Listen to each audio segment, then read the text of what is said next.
All right, let's dive into this. CBD and neuroplasticity, huh? Seems like everyone's buzzing about it. You guys wanted the full breakdown. Like, how does this stuff actually work on our brains? Well, today, we're going deep. We're talking molecular level deep, shrinking down like Ant-Man style, and exploring the inner workings of your brain cells. And what's really cool is we're not just speculating here. There's a growing body of actual research that's starting to map out these crazy interactions. And what we're seeing is CBD's impact on neuroplasticity. It's not just one thing. There's a whole team of molecules at play. Okay, so before we get too lost in the molecular maze, can we just define what we mean by neuroplasticity just to make sure we're all on the same page? Yeah, definitely. So neuroplasticity is essentially your brain's ability to rewire itself, like literally throughout your whole life. It's how we learn, remember things, and even recover from injuries. Every time you learn a new skill or form a new habit, even, just thinking a thought, your brain is physically changing its structure and function. So it's not like we're stuck with the brain we were born with. That's kind of a relief, to be honest. Exactly. It's incredibly dynamic. And one of the key systems that makes this adaptability possible is the endocannabinoid system, or ECS for short. You can think of it as your brain's internal balancing act, constantly making tiny adjustments to keep things running smoothly. Okay, now we're talking. The endocannabinoid system. Spill the tea. Well, the ECS is a whole network of receptors, enzymes, and these signaling molecules that are found, well, throughout your brain and body. And they're involved in all sorts of stuff: mood, sleep, appetite, even how we perceive pain. Right, right. And how does CBD fit into all of this? I mean, it comes from the cannabis plant, but how does it actually mess with our brains? CBD's interaction with the ECS is really interesting. Unlike THC, which you also find in cannabis, CBD doesn't directly activate the main cannabinoid receptors, CB1 and CB2. It works more subtly. It's more about modulating the activity of those receptors indirectly. Okay, so it's not like a light switch then, more like a dimmer switch. Sure. Just fine-tuning how the ECS operates. Yeah, I like that. A dimmer switch. And one of the ways it does this is by influencing a naturally occurring molecule called anandamide. Anandamide, that's one of the endocannabinoids you mentioned, right? Right. Anandamide is sometimes called the bliss molecule. It's involved in regulating our mood, our feelings of, well, bliss, and even pain relief. Okay, so how does CBD actually affect anandamide? Give me the specifics. One of CBD's main mechanisms is inhibiting an enzyme called FAAH. This enzyme is responsible for breaking down anandamide. So by preventing anandamide from being broken down too quickly, CBD essentially increases its levels in the brain. So CBD is like a bodyguard for anandamide, keeping it safe from the enzyme hitman. Exactly. And since anandamide plays such a big role in the ECS, this can have a domino effect on a bunch of downstream processes, including, you guessed it, neuroplasticity. Now, this is where I really start to geek out. We're talking about CBD actually influencing how my brain changes and adapts. But honestly, it's getting a bit complex. Can we zoom in and see exactly how these molecular interactions lead to changes in the brain? I need the step-by-step. Of course. To really grasp how CBD influences neuroplasticity, we need to look at the molecular signaling pathways that are triggered. Imagine it as a chain reaction. CBD interacts with specific molecules, and that sets off a cascade of events within your brain cells. Okay, I'm ready. Hit me with the play-by-play. All right, so let's start with CBD and its interaction with FAAH, that enzyme that breaks down anandamide. By blocking FAH, CBD boosts the amount of anandamide that's available to bind to its receptors, mainly CB1 receptors. CB1, those are the receptors primarily in the brain, right? You got it. They're concentrated in areas involved in learning, memory, and emotional processing, all the important stuff. So anandamide binds to CB1, and then what? What happens next in this molecular party? Well, when anandamide binds to CB1, it causes a shapeshift in the receptor. It literally changes its shape. And this change sets off a chain reaction inside the neuron, activating a bunch of different signaling pathways. It's like that first domino falling and setting off a whole cascade. That's exactly it. And one of the key pathways activated is the G protein signaling pathway. G proteins are like molecular switches, and when they're activated, they trigger a cascade of events involving other enzymes and signaling molecules. Okay, keeping up so far. CBD boosts anandamide, activates CB1, flips these G protein switches.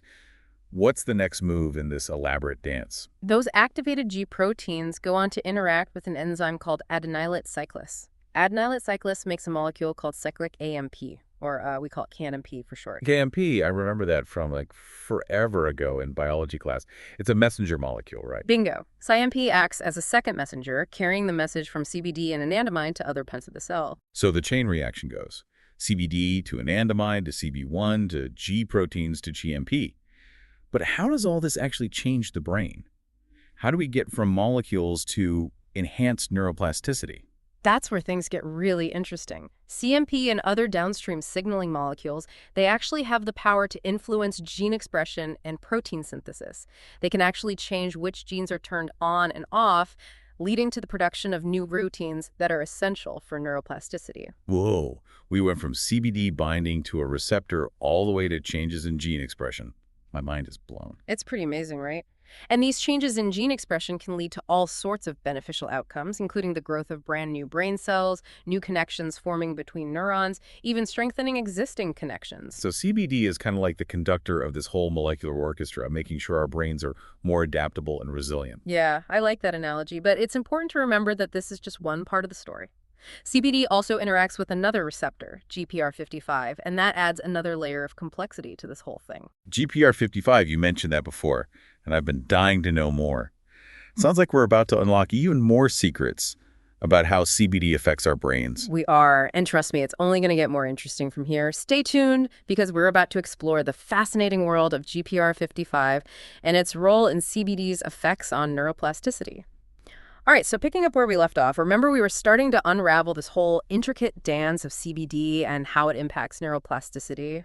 Yeah, and you left us hanging with that mention of another receptor, GPR55. You said it adds like a whole other layer to CBD's effects in the brain. So spill it. What makes GPR55 so special?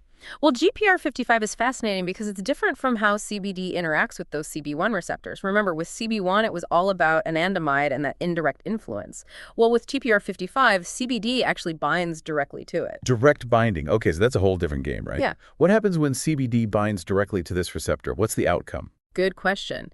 Now, research on GPR55 is still, kind of in its early stages, but we do know it plays a role in a whole bunch of processes in the body. And, you guessed it, one of them is neuroplasticity.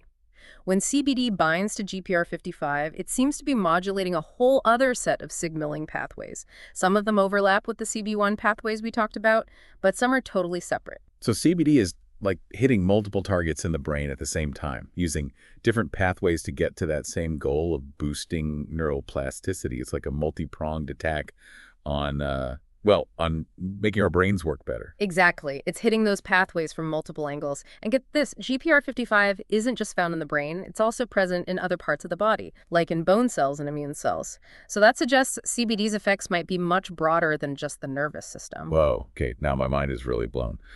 So we've been focusing on the brain here, but this GPR55 thing means there could be implications for like our overall health too. You're getting it. The endocannabinoid system is truly a remarkable system, and we've only just scratched the surface of understanding what it can do. Okay, let's bring it back to the brain for a sec though. You explained all these amazing signaling pathways that CBD triggers, but I'm still a little hazy on how that molecular stuff actually turns into like real benefits for my brain. How do those pathways actually cause those neuroplastic outcomes? Break it down for me.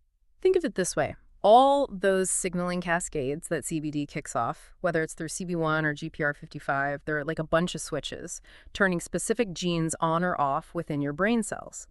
And those genes, they hold the instructions for building proteins, which are basically the little workers that carry out all the functions in your cells. So by flipping those genetic switches, CDD is like deciding which proteins get built in my brain. Is that what you're saying? Precisely. And some of those proteins that CBD helps create are crucial for neuroplasticity. For example, CBD can stimulate the production of brain-derived neurotrophic factor. It's got a long name, but we call it BDNF for short. BDNF, isn't that like brain fertilizer or something? Haha, that's a great way to put it. Yeah, BDNF is basically brain food.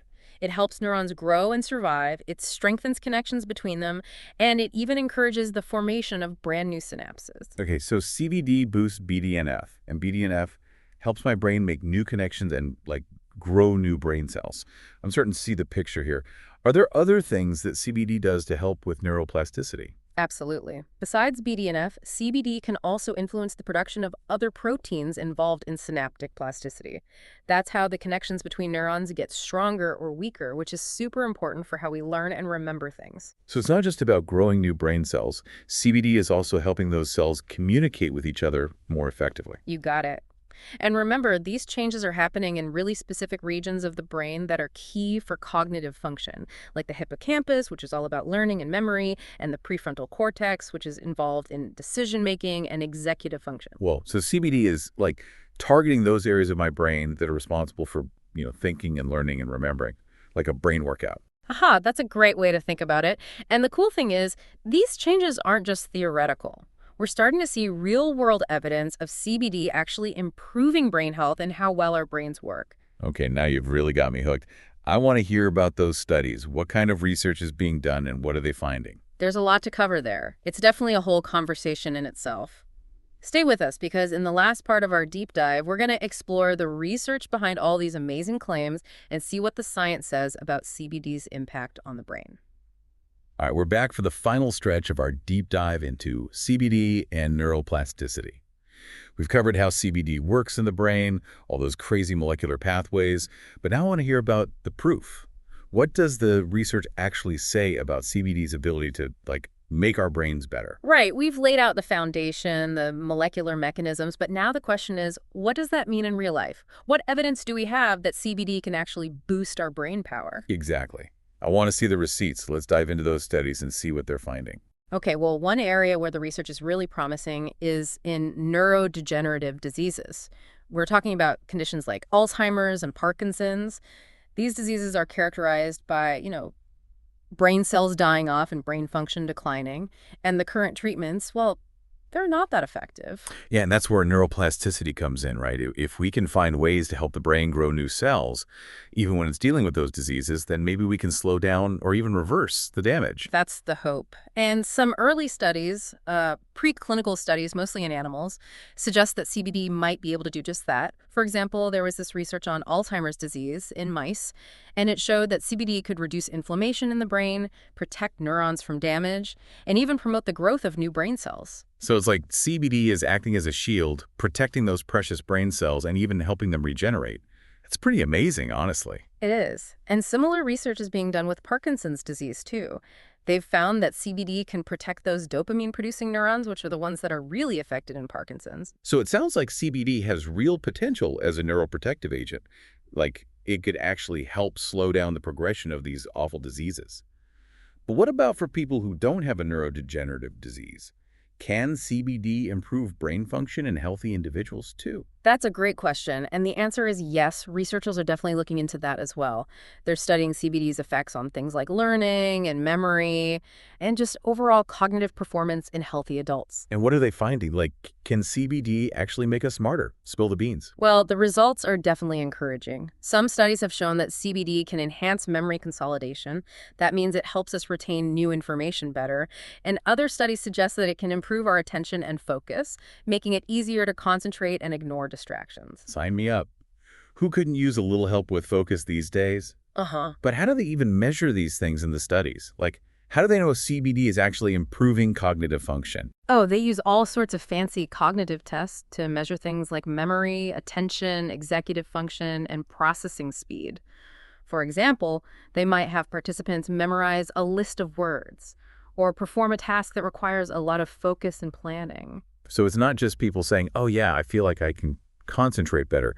There are actual objective measures to see if CBD is making a difference. Exactly. And what's really cool is that these studies are actually starting to reveal which areas of the brain are involved in CBD's cognitive enhancing effects and which pathways it's using. So it's not just making us feel better or more relaxed. It's actually changing how our brains work on a fundamental level.